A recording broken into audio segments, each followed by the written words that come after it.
नमस्कार, जय हिंद, जय जोहार। कैसे हो आप लोग? छत्तीसगढ़ सामान्य अध्ययन का ये सीरीज चल रहा है और आज की इस टॉपिक में हम मृदा के प्रकार को विस्तार पूर्वक समझने वाले हैं। तो चलिए शुरू करते हैं। आज का जो टॉपिक है छत्तीसगढ़ में मृदा के प्रकार। Indian counselling research and agriculture, भारतीय कृषि अनुसंधान परिषद के अनुसार से छत्तीसगढ़ में कुल 5 प्रकार के मृदा पाया जाता है। ICAR के टैक्सोनॉमी के अनुसार से छत्तीसगढ़ में कुल कितने प्रकार का मृदा है? 5 प्रकार का। पहला है लाल पीली मिट्टी, दूसरा है लाल बुलई मिट्टी, तीसरा है काली मिट्टी, चौथा है लाल दोमट मिट्टी और पांचवा है लेटेराइट मिट्टी। इन्हीं 5 प्रकार के जो मृदा है उसी को हम विस्तार पूर्वक आज के टॉपिक में समझने वाले हैं। तो हम पहला जो मिट्टी है लाल पीली मिट्टी, जिसको फूड एंड एग्रीकल्चर ऑर्गेनाइजेशन के टेक्सोनॉमी के अनुसार से हम इंसेप्टिसॉल के नाम से जानते हैं। किस नाम से जानते हैं? इंसेप्टिसॉल क्या है? लाल पीली मिट्टी है। आजकल प्रश्न इसी प्रकार के बन रहा है। छत्तीसगढ़ में सबसे अधिक मात्रा में पाए जाने वाले मृदा है तो इंसेप्टिसॉल। अगर लाल पीली मिट्टी ना देकर के इंसेप्टिसॉल भी दे सकता है। कुछ परीक्षाओं में ऐसा पूछ रहा है कि एंटीसॉल क्या है, अल्फीसॉल क्या है, इंसेप्टिसॉल क्या है, वर्टिसॉल क्या है। तो फूड एंड एग्रीकल्चर जो ऑर्गेनाइजेशन है वर्ल्ड लेवल का, समझ में आ रहा है, उसके अनुसार से जो सॉइल टेक्सोनॉमी है तो वो भी वर्गीकरण में हम मैच करके पढ़ेंगे। इसके साथ साथ स्थानीय नाम पर हम छत्तीसगढ़ के मृदा को मटासी कहते हैं। जैसे लाल पीली मिट्टी जो है किसके अंतर्गत आता है? मटासी के अंतर्गत आता है। इसके बाद कन्हार है, भाठा है, समझ में आ रहा है इस प्रकार, और डोरसा है। छत्तीसगढ़ में मिट्टी का अपना स्थानीय प्रकार है तो उसको भी हम मैच करके पढ़ेंगे। तो पहला मिट्टी है हमारा लाल पीली मिट्टी, जिसको हम इंसेप्टिसॉल के नाम से जानते हैं। छत्तीसगढ़ में सर्वाधिक मात्रा में इसी मिट्टी का विस्तार है। अब इसका विस्तार हम देखते हैं तो मध्य छत्तीसगढ़ और उत्तर छत्तीसगढ़ के पूरे हिस्से में लगभग किस प्रकार का मृदा है? तो लाल पीली मिट्टी है, इंसेप्टिसॉल है। ठीक, मध्य छत्तीसगढ़ और उत्तरी भाग में। ये देखिए, हम मैप में देखिए जो पीले कलर में पूरा दर्शाया गया है वो क्या है? लाल पीली मिट्टी है। समझ में आ रहा है? अब इसको हम विस्तार पूर्वक देखते हैं तो महानदी बेसिन, महानदी क्षेत्र के में उत्तम किस्म की मटासी पाया जाता है। अब स्थानीय भाषा में जो लाल पीली मिट्टी है उसको हम किस नाम से जानते हैं? समझ में आ रहा है? तो मटासी मिट्टी के नाम से जाना जाता है। छत्तीसगढ़ में लाल पीली मिट्टी को हम किस नाम से जानते हैं? मटासी, मतलब इंसेप्टिसॉल को हम मटासी मिट्टी के नाम से जानते हैं। समझ में आ रहा है? ठीक, ये इस प्रकार से भी दे सकता है कि सर्वाधिक मात्रा में कौन सी मिट्टी है? तो मटासी मिट्टी ही है। अब इसका जो महानदी बेसिन के अंतर्गत रायपुर, दुर्ग, बिलासपुर, धमतरी, महासमुंद, कोरबा, रायगढ़, कबीरधाम जिले में मटासी मिट्टी का विस्तार है। समझ में आ रहा है? ये महानदी बेसिन के अंतर्गत, अर्थात जहां जहां आपकी कडप्पा सैल ज्यादा है वहां पर हम कह सकते हैं कि लाल पीली मिट्टी का विस्तार है। ठीक, इसके अलावा जो है कोटरी, इंद्रावती, सबरी, महानदी, गोदावरी आदि नदियों के मैदानी क्षेत्र में, जहां जहां मैदानी क्षेत्र है नदियों का, मुख्य नदियों का, वहां वहां भी लाल पीली मिट्टी का विस्तार है। ठीक, छत्तीसगढ़ में अगर इसकी प्रतिशत कहा जाए तो 50 से 55% भाग पर लाल पीली मिट्टी पाया जाता है। कितने प्रतिशत भाग पर लाल पीली मिट्टी पाया जाता है? तो 50 से 55% भाग पर लाल पीली मिट्टी का विस्तार है, मतलब सर्वाधिक मात्रा में पाए जाने वाला यह मिट्टी है। क्लियर है सबको? ठीक, आगे हम बढ़ते हैं इनकी विशेषताओं पर। लाल पीली मिट्टी में चीका का जो मात्रा है वो 35 से 45% तक होता है। चीका मतलब ये मिट्टी का जो कण के साइज के आधार पर होता है। सबसे जो बारीक जो होता है मिट्टी का जो पार्टिकल होता है उसको हम कोलाइडल सॉल्यूशन कहते हैं, कोलाइडी मृदा, जिसमें जो कण है बहुत ही सूक्ष्म होता है, जिसको हमको देखने के लिए एक्सरे डिफाइन करना पड़ेगा, इतने छोटे कण होते हैं। उसके बाद आता है क्ले मतलब मृतिका। तो इस जिसको हम क्या कहते हैं? चीका। क्या कहते हैं? चीका। तो चीका में जो कण का साइज होता है 0.002 मिलीमीटर से कम व्यास के होते हैं। समझ में आ रहा है? इसके बाद जो गाद होता है, गाद में जो है 0.002 से लेकर के 0.05 मिलीमीटर व्यास तक का होता है। तो सबसे जो छोटा है मिट्टी में जो पाया जाता है कोलाइडी सॉल्यूशन के बाद, वो है चीका। और चीका की मात्रा के आधार पर मिट्टी की गुणवत्ता तय किया जाता है। जितना अधिक चीका का मात्रा होता है उतनी ही उस मिट्टी में नमी धारण करने की क्षमता होता है, उसकी जल धारण क्षमता भी अधिक होता है। तो हमारा जो लाल पीली मिट्टी है उसमें 35 से 45% तक चीका का मात्रा होता है, क्ले की मात्रा होती है, जिसमें अगर कणों की साइज की बात करें तो 0.002 मिलीमीटर, समझ में आ रहा है, कणों का उनका व्यास होता है। तो ये याद रखना, क्ले की जो व्यास होता है उसको पूछा भी गया है कई प्रतियोगी परीक्षाओं में। ये किस प्रकार के चट्टानों से बना होता है? तो ग्रेनाइट और शिस्ट चट्टान के अपरदन से इसका निर्माण होता है। मिट्टी का निर्माण जो है सेलों से हुआ है। सेल में भौतिक एवं रासायनिक परिवर्तन कालांतरण में होने के कारण से वो मिट्टी में रूपांतरण हुआ है। जिस क्षेत्र में जिस प्रकार के सेल पाए जाते हैं उसी प्रकार का मृदा का निर्माण वहां होता है। क्लियर है सबको? समझ में आ रहा है? मृदा का निर्माण किसके पर आधारित है? सेलों के प्रकार के ऊपर। जिस प्रकार का भौगोलिक बनावट होगा उस एरिया में, उसी प्रकार से उस क्षेत्र का मिट्टी बनता है। और ताप और दाब और रासायनिक प्रभाव और जलवायु के कारण से उसमें तरह तरह के अपरदन निष्ठालन क्रिया के द्वारा मिट्टी बन जाते हैं। तो लाल पीली मिट्टी जो है ग्रेनाइट और शिस्ट प्रकार के चट्टानों के अपरदन से मिलकर बना है। ये अम्लीय प्रकृति का होता है, जिसका मान होता है 6.8। अम्लीय प्रकृति। सामान्यतः जो पौधों के विकास के लिए सबसे उत्तम मिट्टी जो होता है 6 से 7 तक के पीएच मान वाला होता है। समझ में आ रहा है? हल्का अम्लीय होना चाहिए या हल्का क्षारीय होना चाहिए, वो मृदा जो है फसल के लिए सबसे अच्छा होता है। तो 6 से 7 जिनका पीएच मान होता है, पीएच मान जो है मृदा का काफी महत्व रखता है कि उसका उपजाऊपन कैसे होगा। ज्यादा अम्लीय और ज्यादा क्षारीय मृदा जो है कृषि के लिए उपयोगी नहीं माना गया है। तो उत्तम मिट्टी वह है जिनका पीएच मान जो है 6 से 7 के बीच हो, हल्का अम्लीय और हल्का क्षारीय हो। तो इस प्रकार का मिट्टी को हम अच्छा मिट्टी मानते हैं। तो ये लाल पीली मिट्टी जो है कि प्रकृति कैसा होता है? अम्लीय प्रकृति होता है, जिसका पीएच मान कितना होता है? 6.8 होता है। कन्हार से अधिक ऊंचाई पर और भाठा से कम ऊंचाई पर यह मिट्टी पाया जाता है। अब इसको हमको समझना है। देखिए, छत्तीसगढ़ में ऊंचाई के आधार पर मिट्टी का आकार में परिवर्तन हो जाता है, कणों की साइज बदल जाता है। सबसे ऊंचे ऊंचे स्थान पर जो है टिकरा है, लेटराइट है, समझ में आ रहा है, बोल्डर टाइप का जो मिट्टी है, बोल्डर मिक्स मिट्टी है, ये पाया जाता है। उसके बाद आ जाता है, थोड़ा सा नीचे क्रम में आते हैं तो गाद वगैरह आ जाता है। उसके बाद गाद कछार आ जाता है, मतलब मटासी। उसके बाद आ जाता है नीचे आपका सबसे जो गहरे स्थान पर मिट्टी पाया जाता है, घाटियों में पाया जाता है, उसको हम कहते हैं गभार मिट्टी या बहारा मिट्टी, या उसी को हम वर्टिसाल या काली मिट्टी कहते हैं। तो जो मटासी मिट्टी होता है या जो लाल पीली मिट्टी होता है, थोड़ा सा जो बहारा मिट्टी होता है, काली मिट्टी, उसका ऊपर होता है। समझ में आ रहा है? और भाठा से नीचे होता है। तो इसी प्रकार से कन्हार से ये अधिक ऊंचाई पर होता है और भाठा से कम ऊंचाई पर यह मिट्टी पाए जाते हैं। इसको हमको क्लियर कट रखना है। मतलब एक स्थान है, अगर हम गांव की बात करें तो गांव का जो सबसे ऊपरी हिस्सा होगा जहां पर पानी की ठहराव बिल्कुल कम होता है, ढाल होता है, तो वहां पर भाठा टिकरा मिट्टी पाया जाएगा। उसके बाद थोड़ा सा गहराई में आएंगे तो वहां पर आपको मिलेगा क्या चीज? मटासी मिट्टी, लाल पीली मिट्टी मिलेगी। और थोड़ा गहराई की ओर चले जाएंगे, गभोत की ओर चले जाएंगे, जिसको हम बहारा कहते हैं, तो वहां पर वर्टिसॉल मिलेगा। क्या मिलेगी? काली मिट्टी मिलेगी। तो इसी को लिखा हुआ है कन्हार से अधिक ऊंचाई। कन्हार कहां पर रहता है? गहरे स्थान पर रहता है। कहां पर रहता है? गहरे स्थान पर। और भाठा कहां पर रहता है? कम ऊंचाई पर रहता है। बात क्लियर है? सबको समझ में आ रहा है? भाठा और गहराई पर। जो बहारा होता है वो गहराई पर होता है, जिसको हम काली मिट्टी कहते हैं। ये मटासी मिट्टी है। कौन? लाल पीली मिट्टी। तो उससे थोड़ा ऊपर में रहेगा। अब इसकी कलर के ऊपर हम बात करते हैं। लाल पीली मिट्टी दो कलर का है। एक है आपका लाल कलर और दूसरा है पीला कलर। तो लाल कलर किस कारण से है और पीला कलर किस कारण से है? तो लाल कलर है इसका फेरस ऑक्साइड के कारण से। फेरस ऑक्साइड का रासायनिक सूत्र है Fe2O3, जिसको हम कहते हैं लोहे का अयस्क हेमेटाइट।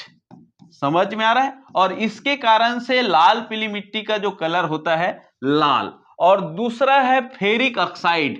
फेरिक ऑक्साइड जिसका केमिकल फार्मूला है Fe3O4, जिसको हम कहते हैं मैग्नेटाइट।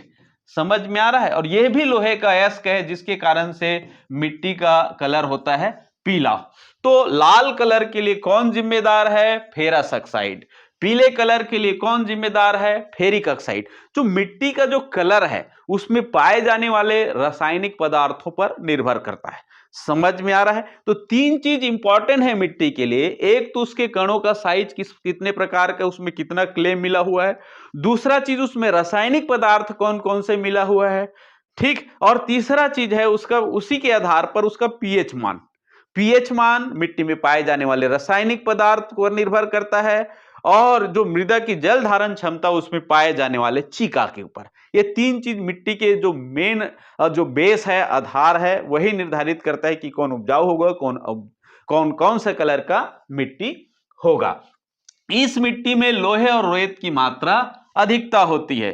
धान, मक्का, तिल, ज्वार और काटन की फसल के लिए अच्छी है। स्थानीय नाम है मटासी। हमको जानना है स्थानीय नाम में लाल पीली मिट्टी को हम क्या कहते हैं? मटासी कहते हैं। नेक्स्ट हम आगे बढ़ते हैं। लाल बुलई मिट्टी या लाल रेतीली मिट्टी, समझ में आ रहा है, जिसको हम अल्फीसॉल के अंतर्गत रखे हैं। किसके क्लासिफिकेशन से? FAO, food and agriculture organisation के अनुसार से। तो हमको देखना है ये जो आपको बस्तर संभाग में लाल कलर में दिखाई दे रहा है, ये पूरा जो हिस्सा है वो लाल बुलई मिट्टी या लाल रेतीली मिट्टी के अंतर्गत है। जो बस्तर का लगभग 75% हिस्से पर इसी प्रकार के मिट्टी का जो विस्तार फैला हुआ है। स्थानीय नाम इसे टिकरा कहा जाता है। स्थानीय नाम इसे क्या कहा गया है? टिकरा के नाम से जानते हैं। अब ये आर्कियन क्रम और धारवाड़ क्रम के चट्टानों के अपर्दन से इसका निर्माण हुआ है। किस प्रकार का? आर्कियन और धारवाड़ क्रम। अब फिर से आते हैं। बस्तर में दो प्रकार के प्रमुख चट्टान हैं। पहला है सबसे प्राचीन चट्टान, जो गोंडवाना का सबसे प्राचीन चट्टान था। मतलब जब गोंडवाना और अंगारा लैंड अलग हुआ तो सबसे पहले चट्टान बना वो आर्कियन क्रम, जो अपनी मूल अवस्था में नहीं है। तो बस्तर संभाग और छत्तीसगढ़ का अधिकांश हिस्सा तो आर्कियन क्रम की चट्टान है, खास करके बस्तर संभाग में। दूसरा है यहाँ लौह धातु, टीन और कोरमडन जैसे अयस्क पाए जाते हैं, जो धारवाड़ क्रम का चट्टान है। आर्कियन से ही धारवाड़ क्रम का चट्टानों का निर्माण हुआ है। तो ये जो मिट्टी है, आपका जो लाल बुलई मिट्टी है, वो किस प्रकार के चट्टानों से मिलकर के बना है? तो आर्कियन और धारवाड़ क्रम के चट्टानों के अपर्दन से। हमको अगर पता चल जाए किसी क्षेत्र में अगर किस प्रकार का शैल ज्यादा मौजूद है, तो निश्चित रूप से उस शैल के आधार पर, उस शैल के संरचना के आधार पर उस क्षेत्र की मृदा की भविष्यवाणी हम निश्चित रूप से कर सकते हैं। समझ में आ गया? शैल का जो भविष्यवाणी कैसे करेंगे? मतलब मृदा का भविष्यवाणी उस क्षेत्र में किस प्रकार के चट्टान पाए जा रहे हैं, इसको हमको देखना है। ठीक है, उसी के आधार पर ही हम उस क्षेत्र का मृदा का हम क्या कर सकते हैं? व्याख्या कर सकते हैं कि यहां इस प्रकार का मृदा जरूर होगा, क्योंकि यहां आर्कियन और धारवाड़ क्रम की चट्टानें अधिक है। विस्तार हम देखते हैं तो दंतेवाड़ा, बस्तर, कांकेर, कोंडागांव, बीजापुर और मोहला, दुर्ग संभाग का मोहला मानपुर, ठीक, अंबागढ़ चौकी क्षेत्र में, तथा बालोद के दक्षिणी भाग। यहां पर दो चीज और देख लेना। बस्तर संभाग के अलावा आपके दुर्ग संभाग में मोहला मानपुर, अंबागढ़ चौकी, जो ये लगा हुआ है, ठीक। और दूसरा है ये जो हिस्सा है बालोद जिला के दक्षिणी भाग, जो बस्तर संभाग से लगा हुआ है, ठीक। जो दुर्ग संभाग का जो हिस्सा जो बस्तर संभाग से लगा हुआ है, उन हिस्सों पर ये लाल रेतीली मिट्टी या लाल बुलई मिट्टी पाए जाते हैं, ठीक। विशेषता हम देखते हैं तो इसका पीएच मान 5 से 6 होता है, मतलब अम्लीय प्रकृति का है, ठीक। 25 से 30% हिस्से पर, छत्तीसगढ़ के 25 से 30% हिस्से पर इसी मिट्टी का विस्तार है। मोटे अनाज के लिए उपयुक्त है, इसीलिए जो बस्तर में जो है मिलेट प्रसंस्करण खोला गया है, क्योंकि उस क्षेत्र में लाल बुलई मिट्टी जो है और लाल रेतीली मिट्टी है, अच्छी मानी जाती है आपका मिलेट के लिए, ठीक। बाजरा है, रागी है, ज्वार है, ये मिलेट प्रसंकरण के अंतर्गत आता है और इस क्षेत्र में उसका अच्छा उत्पादन होता है। ठीक, आयरन की अधिकता और नाइट्रोजन और ह्यूमस की इसमें कम मात्रा में पाया जाता है। इस चट्टान में ग्रेनाइट का और नाइस चट्टानों के अवशेष मिश्रित होता है। इस प्रकार के जो मृदा है, समझ में आ रहा है, इस प्रकार के मृदा में ग्रेनाइट और नाइस प्रकार के अवशेष मिश्रित होता है। नेक्स्ट आगे हम बढ़ते हैं। तीसरा मिट्टी है लाल दोमट मिट्टी। ठीक, लाल दोमट मिट्टी का जो निर्माण है आर्कियन एवं ग्रेनाइट चट्टान के अंतर्गत नीस, डायोराइट आदि चीका प्रधान और अम्लीय रहित चट्टानों से इसका निर्माण हुआ है। किस प्रकार का? इनका भी आर्कियन और ग्रेनाइट चट्टानों से इसका निर्माण हुआ है, जिसके अंतर्गत नीस और डायोराइट और चीका प्रधान अम्लीय रहित चट्टानों से इसका निर्माण हुआ है। छत्तीसगढ़ में हम इसका विस्तार को देखते हैं तो ये बस्तर का जो पूर्वी दक्षिणी भाग है, जहां पर दंतेवाड़ा सुकमा मुख्य जो इलाका है, समझ में आ रहा है, वहां लाल दोमट मिट्टी पाई जाती है। समझ में आ रहा है, लाल दोमट मिट्टी ये वाला एरिया में। इसके अलावा हम कहीं और छत्तीसगढ़ के हिस्सों को देखते हैं तो हसदेव रामपुर का बेसिन, किस एरिया में भैया? हसदेव रामपुर का बेसिन में ये मिट्टी पाया जाता है। हसदेव रामपुर का बेसिन यहां पर है। ठीक, हालांकि नक्शा में हम इसको इंगित नहीं किए हैं, लेकिन थोड़ा बहुत मात्रा में यहां भी पाया जाता है। क्लियर कट आप लोग समझ में आ गया है? तो वहां पर इसको हम इसकी भी मात्रा वहां पाया जाता है हसदेव रामपुर की बेसिन में। अब इसकी विशेषताओं को हम ध्यान देते हैं तो पहला, छत्तीसगढ़ में 10 से 15% भाग पर इस मिट्टी का विस्तार है। दूसरा है, लोहे के अधिकता के कारण से इसका रंग लाल दिखाई देता है। लोहे के अधिकता के कारण से इस मिट्टी का रंग लाल दिखाई देती है। इसकी जल धारण क्षमता क्या होती है? न्यूनतम होती है। इसकी जल धारण क्षमता क्या होती है? न्यूनतम होती है। ठीक, कम आर्द्रता ग्राही होने की वजह से आसानी से कठोर हो जाता है। आर्द्रता कम ग्राही है, इसीलिए जल्दी सूख करके क्या हो जाता है? ये कठोर हो जाता है।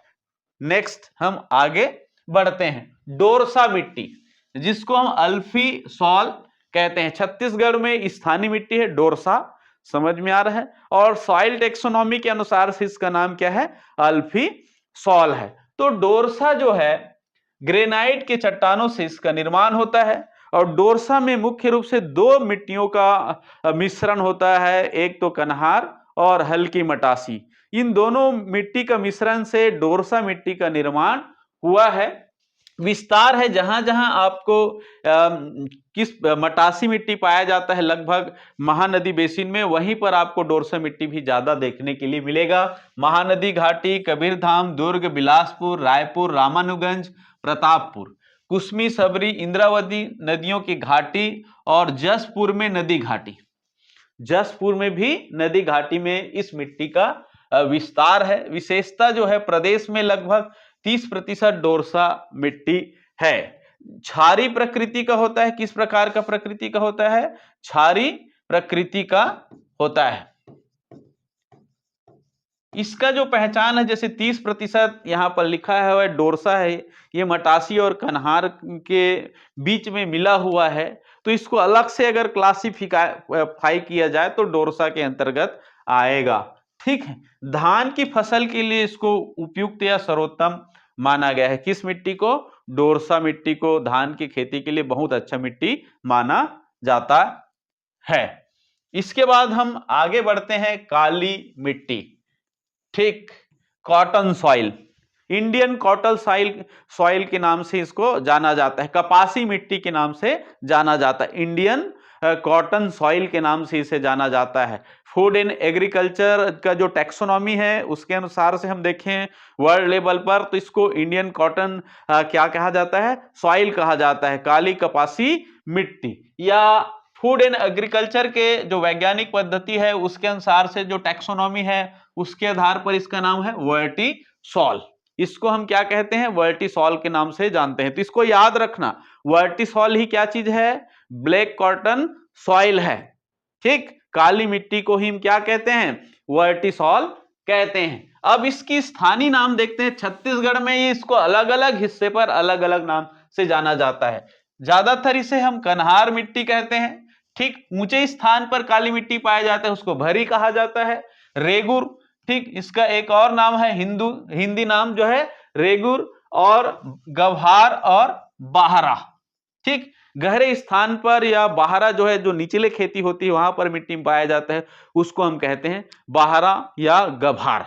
तो एक काली मिट्टी का ही स्थानीय नाम है बाहरा, गभार, रेगुर, भर्री और कन्हार। विस्तार हम देखते हैं तो मैदानी घाटियों में, जहां जहां गहरा स्थान है, नदियों की घाटियां हैं, मैदान है, उसके बाद घाटी आती है नदियों का, तो वहां पर कवर्धा में चिल्फी घाटी देख रहे, घाटियों पर, घाटी मतलब गहरे स्थान पर। महानदी घाटी के निचले भाग बेम्बेतरा, राजनांदगांव, मुंगेली, खैरागढ़, छुई खदान, गंडई और मोहला, मानपुर, अंबागढ़, चौकी, बालोद।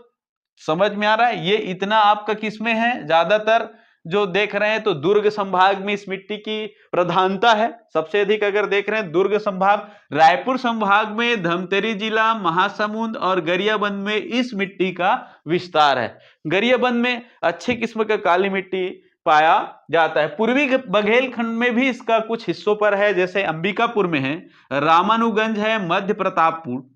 इसके अलावा पूर्वी कुसमी, हसदेव नदी, रिहन नदी, कन्हार नदी के घाटी में, नदी घाटी पर काली मिट्टी का विशेषता है। नदियों की जो घाटी, जो गहरा स्थान होता है, जहां पर भी आपका गांव का हो, आपकी गांव की बात किया जाए तो जहां पर गहरा स्थान है, समझ में आ रहा है, सबसे आपके ढाल वाला हिस्सा है, वहां पर आपको काली मिट्टी देखने के लिए मिलेगा। दंडकारण्य क्षेत्र, ठीक, यहां भी नदियों के घाटियों में रायगढ़ के पश्चिमी भाग और धर्मजयगढ़ तहसील में, धर्मजयगढ़ तहसील में किस मिट्टी का विस्तार है, काली मिट्टी। अब इसका निर्माण किस प्रकार से हुआ है, तो लावा जो से निकलने वाले बेसाल्ट चट्टान से, बेसाल्ट चट्टान से ही काली मिट्टी का निर्माण हुआ है। ये आग्नेय चट्टान का उदाहरण है। जब धरती में ज्वालामुखी आती है तो लावा बहता है, तो दो प्रमुख उसमें चट्टानें होती है, एक बेसाल्ट होता है, दूसरा ग्रेनाइट होता है। तो बेसाल्ट चट्टान,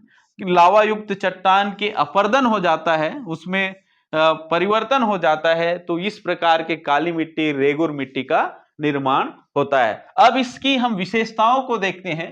ठीक, पहला इसका जो कलर है, कलर के लिए रासायनिक पदार्थ ही जिम्मेदार है। सबको मालूम है कलर के लिए कौन जिम्मेदार है, रासायनिक पदार्थ जिम्मेदार है। तो फेरिक टाइटेनियम नामक रसायन पाया जाता है, जिसके कारण से इस मिट्टी का जो कलर होता है वो काले रंग का होता है। समझ में आ रहा है? काले रंग के लिए कौन जिम्मेदार है, तो फेरिक टाइटेनियम नामक रसायन जिम्मेदार है। इस मिट्टी का जल धारण क्षमता सर्वाधिक है। इस मिट्टी का जल धारण क्षमता क्या है, सर्वाधिक है। सबसे अधिक उपजाऊ है, चीका की मात्रा 50 से 55%। देखिए चीका का मात्रा जो है इसमें अधिक है, उसके बाद लाल पीली मिट्टी में। समझ में आ रहा है? चीका का मात्रा क्षारीय प्रकृति का होता है, इसका पीएच मान जो होता है 7.5 होता है। इसकी क्षारीयता को कम करने के लिए इसमें थोड़ा सा अम्लीय पदार्थ मिला देते हैं, चूना है, पोटास है, एल्युमिनियम है और लोहे की मात्रा अधिक होती है। किसी भी मिट्टी की विशेषता है कि उसमें कितने प्रकार का, कौन कौन से प्रकार का पोषक तत्व उपलब्ध है, क्या क्या चीजों की प्रधानता उसमें है। तो चूना, पोटास, एल्युमिनियम और लोहे की प्रधानता इसमें होती है, लेकिन फास्फोरस और नाइट्रोजन का अभाव होता है। हमारे पौधों को सबसे ज्यादा NPK की आवश्यकता होता है, नाइट्रोजन, फास्फोरस और पोटास की, पोटेशियम की। ठीक है, तो बाहर से नाइट्रोजन और फास्फोरस दे करके इसकी उर्वरकता को और अधिक बढ़ाया जा सकता है। छत्तीसगढ़ के उच्च भूमि पर पाए जाने वाली काली मिट्टी, इसको ध्यान देना, ऊंचे स्थान पर तो जनरली भाटा होता है, वहां पर लेटेराइट या टिकरा इस टाइप का मिट्टी ज्यादा पाया जाता है, लेकिन कहीं कहीं पर ऊंचे स्थान पर भी काली मिट्टी का जमाव होता है, उसको हम कहते हैं भरी। क्या कहते हैं? भरी। तो छत्तीसगढ़ के उच्च भूमि पर पाए जाने वाली मिट्टी को भरी कहते हैं, और छत्तीसगढ़ में 15 से 20% जो विस्तार है वो काली मिट्टी का है। छत्तीसगढ़ में 15 से 20% मिट्टी ब्लैक कॉटन सॉइल है। ठीक, काली कपासी मिट्टी पाया जाता है। ठीक, अब इसमें फसल देखते हैं तो काली मिट्टी में आपका चना है, और सोयाबीन की खेती है, कपास की खेती है, गन्ने की खेती है, अच्छा होता है, धान की फसल के लिए भी उपयुक्त है, लेकिन डोरसा के तुलना में ये धान के लिए कम उपयोगी माना जाता है। एक और विशेषता हम देखते हैं, जो काली मिट्टी होता है, जो काली मिट्टी होता है उस वो पानी पा करके क्या हो जाता है, उसमें पानी दिया जाए, पानी सोख करके वो फूल जाता है। काली मिट्टी क्या होता है, पानी सोख करके फूल जाता है, और जैसे ही ये सूखता है तो ये सिकुड़ करके दरार हो जाता है। सूखा होने पर क्या हो जाता है, सिकुड़ जाता है और उसमें गहरी दरार उत्पन्न हो जाता है। तो ये प्रश्न पूछे भी गए हैं कि कौन सा मिट्टी सूखने पर गहरी दरार छोड़ता है, तो काली मिट्टी है। और कौन सा मिट्टी है जो पानी को पा करके क्या हो जाता है, फूल जाता है और चिपचिपा हो जाता है, तो वो काली मिट्टी है। इसकी जल धारण क्षमता सबसे अधिक होता है, क्योंकि इसमें चीका प्रधान ज्यादा है। इसके बाद है लेटेराइट मिट्टी, जिसको हम एंटीसॉल कहते हैं। समझ में आ रहा है, लेटेराइट मिट्टी, लेटर शब्द लैटिन शब्द के लेटर शब्द से बना हुआ है, जिसका मतलब होता है ब्रिक। ब्रिक मतलब होता है ईंट। तो ईंट निर्माण के लिए जिस मिट्टी का प्रयोग होता है उसको हम कहते हैं लेटेराइट, मतलब भवन निर्माण की मिट्टी। समझ में आ रहा है, लैटिन लेटर शब्द से बना हुआ है, जिसका मतलब होता है ब्रिक, और ब्रिक मतलब है भवन निर्माण की आवश्यक सामग्री। तो इसको ही हम कहते हैं लेटेराइट मिट्टी कहते हैं। तो लेटेराइट मिट्टी को हम स्थानीय भाषा में क्या कहते हैं, तो मुर्मी कहते हैं। ठीक है, भाठा कहते हैं, बंजर भूमि या दर्री भी कहते हैं। दर्री छत्तीसगढ़ी में दर्री की देथन, भाठा कह देथन। समझ में आ रहा है, छत्तीसगढ़िया मन शब्द समझते मिट्टी ला, जिसे लाल पीली मिट्टी ला का देथन मटासी की देथन। तो इसको भी हमको याद रखना है स्थानीय स्तर पर। ये किससे निर्माण होता है, लाल पत्थर डायोराइट और एंटासाइट चट्टानों से निर्मित होता है। ठीक, और ये किस क्रिया के द्वारा निर्माण होता है, तो निश्चालन क्रिया के द्वारा। क्योंकि ये मिट्टी जो है सिलिका और लोहे और एल्युमिनियम और चूना और आपका ये सब ज्यादा चीज पाया जाता है, लोहा है, सिलिका है, एल्युमिनियम की प्रधानता होती है, जिसमें से चूना और सिलिका का निश्चालन हो जाता है वर्षा के बहाव के कारण से, और निश्चालन क्रिया के द्वारा ही इस मिट्टी का निर्माण हो जाता है, जिसमें लोहे की प्रधानता अधिक हो जाती है, लोहे और एल्युमिनियम का, और जो आपका चूना वगैरह है वो पानी में बह करके क्या हो जाती है, इधर उधर निश्चालन हो जाता है। ठीक, विस्तार हम देखते हैं तो पाट प्रदेश में अधिक वर्षा और उच्च तापमान होता है, इसलिए यहां पर जो है सबसे अधिक ये मिट्टी पाया जाता है। क्योंकि एक और विशेषता है, ये कहां पाया जाएगा, जहां पर तापमान अधिक होगा और जहां पर वर्षा अधिक होगा। आपको मालूम है जसपुर समरीप पाट में जो औसत जो वर्षा है सर्वाधिक होता है, लगभग 172 सेंटीमीटर तक बारिश होती है साल भर में, छत्तीसगढ़ के सभी भौगोलिक एरिया में, पाट एरिया में, तो वहां पर ये मिट्टी अधिक पाया जाता है। जगदलपुर के उच्चावच स्थान पर, इसके अलावा धमतरी, जांजगीर चांपा और शक्ति, समझ में आ रहा है कौन सा जिला, शक्ति, महासमुंद, कोरबा, बीजापुर, कोरिया, जसपुर, रायगढ़ और जयजयपुर ब्लॉक में इन मिट्टी का विस्तार है। किस मिट्टी का, लेटेराइट मिट्टी का। अब इस मिट्टी की हम विशेषता को देखते हैं, तो उच्च अम्लीय होता है, जिसका पीएच मान 5.2 समझ में आ रहा है, 5.2 पीएच मान होता है।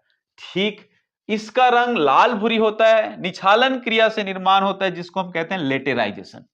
निछालन क्रिया क्या होता है, चूना और सिलिका जो है पानी के प्रभाव में, ज्यादा पानी बारिश होने की वजह से ये क्या हो जाता है, बह जाता है, जिसको हम निछालन क्रिया कहते हैं। ठीक, लेटेराइजेशन। और बच जाता क्या है, ठीक, लोहा और एल्युमिनियम की मात्रा, क्योंकि शुरू में लोहा, सिलिका, एल्युमिनियम की मात्रा अधिक होता है, जिसमें से सिलिका और चूना वगैरह जो है बह जाता है। कठोर होने की वजह से भवन निर्माण का कार्य इसमें किया जाता है। बागानी फसल, बागानी मतलब है चाय है, कॉफी है, ठीक है, कॉफी है, लीची है, स्ट्रॉबेरी है, ठीक, ये जो फसल है आपका, काजू है, इलायची है। बस्तर इलाका में बहुत कम है लेटराइट मिट्टी, और सबसे अधिक लेटराइट मिट्टी जो है कहां पर है, आपका पाट प्रदेश में। ठीक, क्योंकि वहां पर वर्षा अधिक होता है। हालांकि जहां जहां वर्षा होती है कुछ मात्रा में हर जगह लेटेराइट मिट्टी आपको देखने के लिए मिलेगा। भारत की अगर हम बात करें तो भारत की सर्वाधिक वर्षा वाले क्षेत्र आपका केरल है, ठीक, ये वाला हिस्सा जो है केरल है, असम क्षेत्र है। तो यहाँ पर लेटेराइट मिट्टी का मात्रा ज्यादा है क्योंकि वर्षा अधिक होता है और तापमान अधिक होता है, क्योंकि भूमध्य सागर के नजदीक होने की वजह से यहाँ पर तापमान भी अधिक होता है। तो उच्च तापमान जहां पर अधिक होता है और वर्षा अधिक होता है, ऐसे क्षेत्रों पर आपका लेटेराइट मिट्टी पाया जाता है। छत्तीसगढ़ में जसपुर का पाट प्रदेश है, वहां पर ये मिट्टी ज्यादा पाया जाता है। इसके अलावा अन्य भागों में भी ये मिट्टी थोड़ी बहुत मात्रा में पाया जाता है। आगे हम देखते हैं पाल कछार मिट्टी। नदियों के किनारे पाए जाने वाले मिट्टी को हम क्या कहते हैं? पाल कछार मिट्टी कहते हैं। इसमें गाद का मात्रा अधिक होता है, भूरे रंग का गाद मिट्टी होता है और ये उपजाऊ होता है। एक प्रकार का जलोढ़ टाइप का मिट्टी है, समझ में आ रहा है? गाद मिट्टी होता है और नदियों के किनारे पाए जाने वाले इस मिट्टी को हम क्या कहते हैं? पाल कछार मिट्टी के नाम से जानते हैं, ठीक। उसके बाद पटपर कछार है। भरतपुर तहसील के पहाड़ी भागों पर ऊंचे स्थान पर पाए जाने वाले जो अनुपजाऊ मिट्टी होता है, स्पेशली इस चीज को ध्यान देना है। तो भरतपुर तहसील के जो ऊंची पहाड़ी भागों में अनुपजाऊ मिट्टी पाया जाता है, उसको हम कहते हैं पटपर कछार। अब देखते हैं सरगुजा क्षेत्र और बस्तर क्षेत्र में ऊंचाई के आधार पर मिट्टी का जो विभाजन है वो किस प्रकार से है। तो सबसे पहले हम सरगुजा क्षेत्र में आ जाते हैं। कौन से क्षेत्र में? सरगुजा क्षेत्र में। तो सरगुजा क्षेत्र में जो सबसे ऊपर मिट्टी होता है ऊंचाई के आधार पर, उसको हम कहते हैं टिकरा। ऊंचे स्थान पर क्या होता है? टिकरा मिट्टी होती है। उसके बाद होता है छावर, ठीक। उसके बाद उसके नीचे जो है गाद छावर, और सबसे जो घाटी होता है निचले स्थान पर, वहां पर बाहरा। बाहरा को हम क्या कह सकते हैं? वर्टिसॉल कह सकते हैं। गाद छावर, और छावर जो है मुख्यतः किसके अंतर्गत आएगा? तो अल्फिसॉल के अंतर्गत आएगा। समझ में आ रहा है? ठीक, इसको याद हमको रखना है। इसी प्रकार से बस्तर क्षेत्र में हम ऊंचाई के आधार पर हम देखते हैं तो सबसे टॉप पर है, क्या है? मरहान, सबसे ऊपर, सबसे ऊंचे स्थान पर। उसके बाद है टिकरा, टिकरा यहां पर सेकेंड है, ठीक। उसके बाद है थर्ड है माल या बाड़ी,